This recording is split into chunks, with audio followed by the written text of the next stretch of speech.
खबरों के निष्पक्ष विश्लेषण के लिए सब्सक्राइब करें Janatantra TV and press the bell icon. Never miss any update. Haryana के विधानसभा स्पीकर ज्ञानचंद गुप्ता से हमारी संवाददाता अंजलि पोखरियाल ने खास बातचीत की। क्या कुछ कह रहा था उनका, सुनिए। इस वक्त हमारे साथ हरियाणा के विधानसभा स्पीकर ज्ञानचंद गुप्ता जी हैं। इनसे बात करेंगे, जानेंगे कि हरियाणा की कोरोना को लेकर आगे क्या रणनीति है। सर, स्वागत है आपका जनतंत्र टीवी में। धन्यवाद अंजलि जी। सर, हरियाणा बहुत अच्छा कर रहा है, मतलब 60% रिकवरी केसेस है, डेथ केसेस बहुत कम है। किस तरह आपने इस ग्राफ को मेंटेन करा है हरियाणा ने? देखिए, हमारे मुख्यमंत्री आदरणीय मनोहर लाल जी ने शुरू दिन से ही जो भी इंस्ट्रक्शंस हमारे देश के प्रधानमंत्री नरेंद्र मोदी जी ने दी, उनका अक्षरशः पालन किया। जनता कर्फ्यू से लेकर के आज तक जिस प्रकार से लॉकडाउन का पालन पूरे हरियाणा प्रदेश के अंदर सख्ती के साथ किया जा रहा है, मैं समझता हूं कि उसी का परिणाम है कि आज हरियाणा इस महामारी की चपेट में उतना नहीं है जितना बाकी राज्य हैं। हरियाणा प्रदेश के अंदर अभी तक जो पॉजिटिव केसेस आए हैं, लगभग 264 केसेस आए हैं, और उसमें से भी 140 जो हैं, 264 में से 140 केसेस जो हैं वो रिकवर हो गए हैं। तो मैं समझता हूँ कि इसके अलावा जो अरेंजमेंट्स, चाहे वो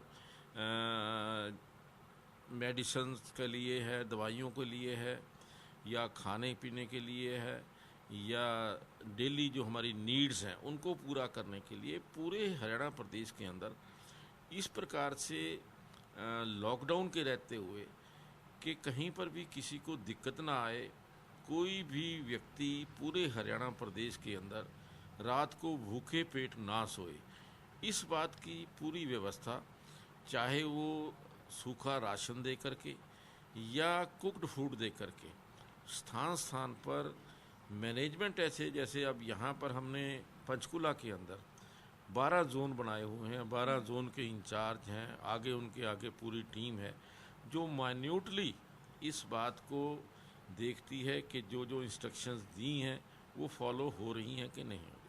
पर सर, चंडीगढ़ एक बहुत ही बॉर्डर एरियाज में भी लगता है। आपने प्रवासी मजदूरों की बात करी, तो जो जिस एरिया से मजदूर आए उनको वहाँ उनके घर पहुँचाने को लेकर कुछ आगे स्ट्रैटेजी बनी है हरियाणा सरकार की, या कि उनको अपने अपनी जगह पहुँचाया जाए, कि वो जहाँ है, अगर वो चंडीगढ़ में है तो उनको चंडीगढ़ में ही यहाँ रखा गया, उनके खाने पीने रहने की व्यवस्था सारी यहाँ करी गई? देखिए, उनकी व्यवस्था तो हम पिछले 25 दिन से करते आ रहे हैं, लेकिन अब आगे की जो हमने व्यवस्था की है कि उनको उनसे पूछ करके क्या वो कोई काम, छोटा काम जो, चाहे आज मंडियों के अंदर जैसे गेहूं की परचेज शुरू हुई है, वहाँ हमें लेबर की आवश्यकता है, या कुछ जो एसेंशियल कमोडिटीज़ के प्रोडक्ट्स हैं, फैक्ट्री शुरू हुई हैं, वहाँ उनको लेबर की ज़रूरत है।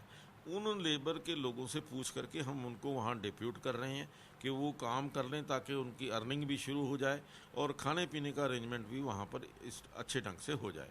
हम मान सकते हैं डबल इंजन की सरकार से फायदा हुआ है, सेंटर की तरफ से आपकी काफ़ी अच्छी मदद मिल रही है स्टेट को? देखिए, बिल्कुल, वैसे तो केंद्र सभी प्रदेशों को सहायता दे रहा है इसमें। सर, बाकी सारे स्टेट्स में, अगर मैं आपको हरियाणा के अलावा किसी स्टेट का एग्जांपल दूं, तो काफ़ी जगह टेस्टिंग किट्स भी नहीं पहुंच रही है, और उनमें जो टेस्टिंग किट्स के रिजल्ट निकल रहे हैं वो ख़राब निकल रही है। 3 करोड़ में केवल 10,000 टेस्टिंग किट्स हैं। काफ़ी स्टेट्स हमारे देश के ऐसे भी हैं। नहीं है ऐसी जगह, लेकिन हमने अपने आप ही व्यवस्था की है।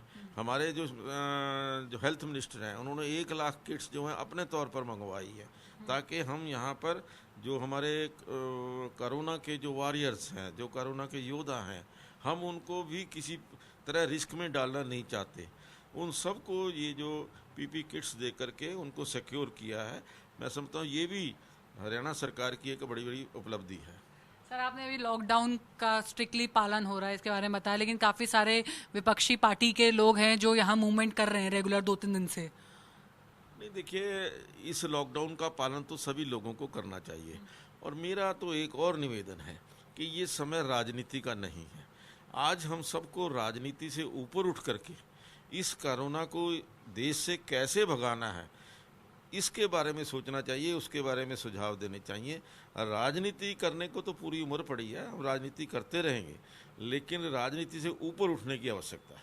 वो देखते हैं सर कि वक्त में क्या आता है कोरोना की मात के, पर आपने काफ़ी सारे इनिशिएटिव्स लिए हैं, अपने अपने अपने कोटे से भी काफ़ी ज़्यादा फंड रिलीज करा है, और आगे एमएलएज और एक्स एमएलएज की सैलरी आपने 30 पर, तो जो फंड सारे इकट्ठा हुआ है उसको किस डायरेक्शन में आप लोग स्पेंड करेंगे आगे? नहीं, देखिए मैं समझता हूँ कि हमारे विधानसभा की ओर से जिस प्रकार से आदरणीय प्रधानमंत्री जी की पीएम केयर के नाम से जो अपील आई, और उसके अलावा सीएम कोविड फंड जो हमने स्थापित किया है, उस फंड के अंदर हमारे सभी विधायकों ने 90 के 90 विधायकों ने क्रॉस द पार्टी लाइन सभी ने 1 महीने की सैलरी दी, और उसके पश्चात 1 साल तक 30% सैलरी का जो हिस्सा है वो इस कोरोना फंड के अंदर देने का निर्णय किया है।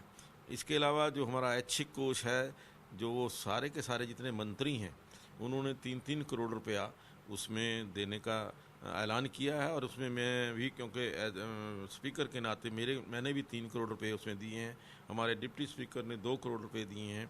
और इसके अलावा जो हमारे पूर्व विधायक हैं, जो उन्होंने भी कहा, उनकी एसोसिएशन के अध्यक्ष मेरे पास आए, महामंत्री आए, उन्होंने सभी अपने लोगों से बात करके 1 महीने की जो पेंशन है वो इस फंड के अंदर देने की घोषणा की है।